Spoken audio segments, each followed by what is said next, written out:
you get what you negotiate in life. You don't get what's fair. Because it wasn't always this easy, right? Like I closed my first 3 deals in the first 3 months. The next 6 months, I didn't close shit. What's up, dogs? We back. It's the big dog. I'm here again for another YouTube video. Last video, I showed you how I got proof of concept. I wholesaled my mom's house, made $7,000. This video, now I need to show you how I ended up getting serious about real estate and had to actually make this a business now and duplicate what I did. At this point in my life, all I knew really was I had to talk to people, right? I was listening to Brent Daniels, TTP every single day.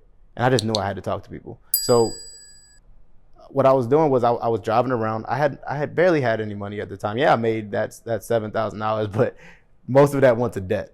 I owed my old landlord some money, so I had to pay him off first. That was the very first thing I did. So with the rest of the money, what I did was I bought a list. I bought one list. This is the only list I've ever bought in my last 2 years. I only bought one list. So I bought this list and I paid for $1 because before I was hand dialing. Right, so I had a driving for dollars list, skip traced it for free, and I was hand dialing. At this point in my real estate career, I was using 3 notebooks as a CRM. So I would write down the address and the phone number and the seller's name because I just skip traced it for free. So I'd write all of them down. I probably had 100. Right, so I had all of them written down on a notebook, and I would just every day I would just hand dial, call, get through that list of 100. 75% didn't even answer. The rest of them were not interested in selling. So I just felt like I was wasting time.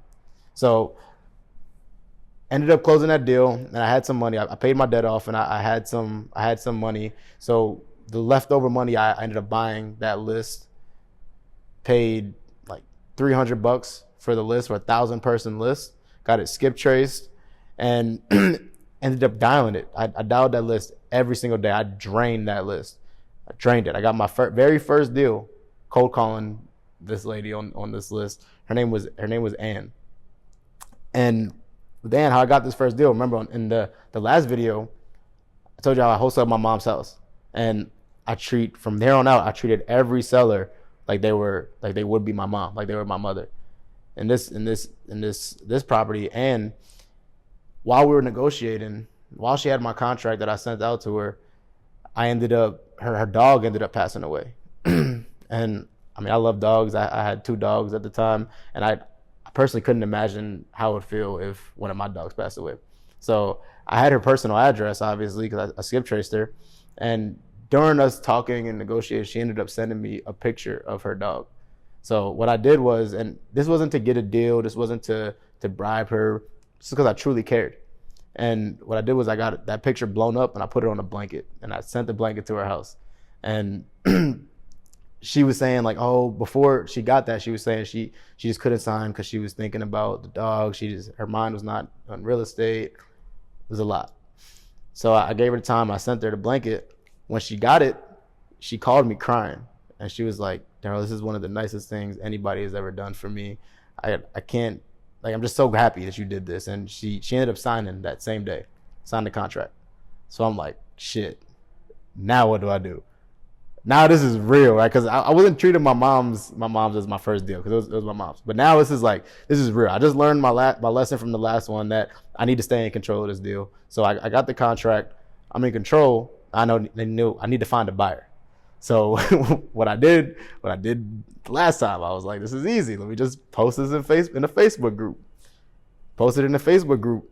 Same thing happened as the first deal. And my messages start flooding. It's flooding. Right? I had this one guy named Ryan. He messaged me back. He was the first person to message me. We got on a call, and I don't know nothing. I took the first offer he gave me. I took the very first offer he gave me because it was $12,000 over what I had it under contract for. He gave it to me, and I'm like, let's do it. Got that assigned the very next day that I had it under contract. Got that assigned, sold it to Ryan, made $12,000, and I just did my very second deal. Now this is real to me. I learned a lot. I learned a lot on that deal. One, the main thing I learned was how to run your numbers. I left so much money on the table on that deal. So much money on the table. Obviously, so whether you're buying something or selling something, if somebody takes the first number or you take the first number, just know you left money on the table. That's what I did there. I left so much money on the table. What happened was Ryan ended up taking me to lunch. He invited me to lunch a few weeks after we closed. All right, and he told me he all he did was he slid the HUD across the table. And I really didn't know what a HUD really was at the time. Yeah, I closed one deal, but I still really didn't know what a HUD was. I didn't know how to read one. He slid it across the table, and he's like, "You know what this is?" And I'm like, "What is it?" He said, "It's a HUD." And he's like, "I'm surprised you didn't look at it." I'm like, "What do you mean?" This guy showed me on the HUD. He was a line item on the HUD as well. He made money. He made 6 figures on this one deal, and all he did, and he showed me the second HUD after he sold it, but he sold it within a month. Right? All he did was put down paint, floors, and he sold it for $100,000 more than what he bought it from me from. I left so much money on the table. He looked at he showed me the HUD and was just laughing. He was like, he's my guy. He's a great guy, right? But he was just laughing. He was like, "Yeah, I made a lot of money on this deal." And obviously he's like, "Send me your next deal." So he started telling me he wanted all my deals. So I'm like, it's cool. I built a relationship with one of a really good buyer in the area. But the main thing that I learned was you have to run your numbers the right way. You have to know how to run your numbers, because if you don't, people will take advantage of you. They will take advantage. They will get the best deal. And it's not even taking advantage. It's them getting the best deal that they could possibly get. You get what you negotiate in life. You don't get what's fair, right? And I learned that on my very second deal.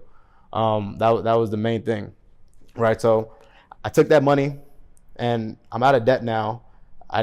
First thing I did was put a down payment. I paid my first couple months of my apartment.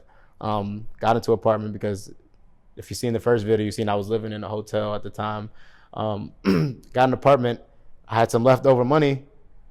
Put it all to Sub 2. Shout out to Pace Morby. Shout out to my mentor. If you don't know what Sub 2 is, it's where we learn how to buy houses creatively with creative finance, subject to seller finance, novation agreements. We learned it all. And when I joined that mentorship, that's when I really started to grow, right? And just go on a journey that's ultimately bringing me where I'm at now and just taking me, I don't even know where, right? We're going we're going on a journey. And Sub 2 was the place the first community that I joined that showed me that this is real, right? I ended up being able to squat up with people who are, at first I was thinking I was naive. I was thinking I was the only person where I'm at that was wholesaling, right? I knew people were wholesaling, but I didn't think it was as big as it was where I was at until I joined Sub 2, until I met people in the area and they're telling me how they're crushing it.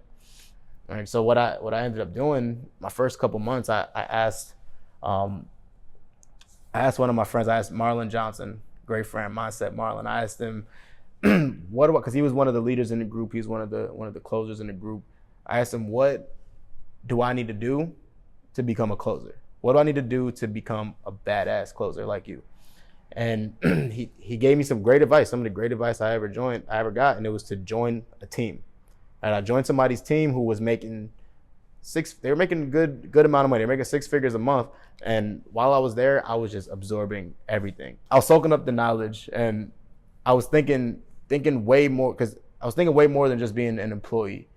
I always knew that I wanted to have my own business. I knew at this point that I wanted to have my own business and have a successful wholesale business. So I'm not just focused on closing deals for somebody else. I'm watching how they're doing everything. I'm watching how they generate leads. I'm watching how they meet with their team. I'm watching how their systems go. I'm watching how the processes go. I'm watching everything. And this is what my business looks like now, right? I took the things that they weren't doing good, and I put my own stuff into it. I took the things that they were doing good and I amplified it.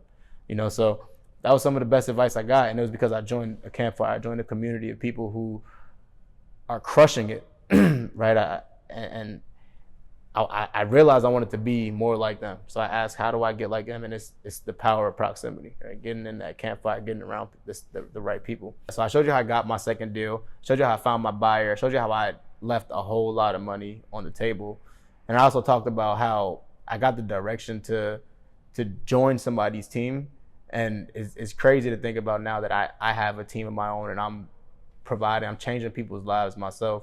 So these next couple videos, you're gonna see that journey of how I thought this shit was easy, because it wasn't always this easy, right? Like I closed my first 3 deals in the first 3 months. The next 6 months, I didn't close shit. So these next videos, I'm gonna be telling, it's gonna be a lot of the mistakes that I made and a lot of lessons that I learned over these next 5 to 6 months where I had no deals. Comment below your biggest takeaway from this video. If there was something that you learned that just jumped out to you, comment that below. If you haven't already, hit that bell below and subscribe to the channel. What the hell are you doing? I'm out of here, man. See y'all tomorrow.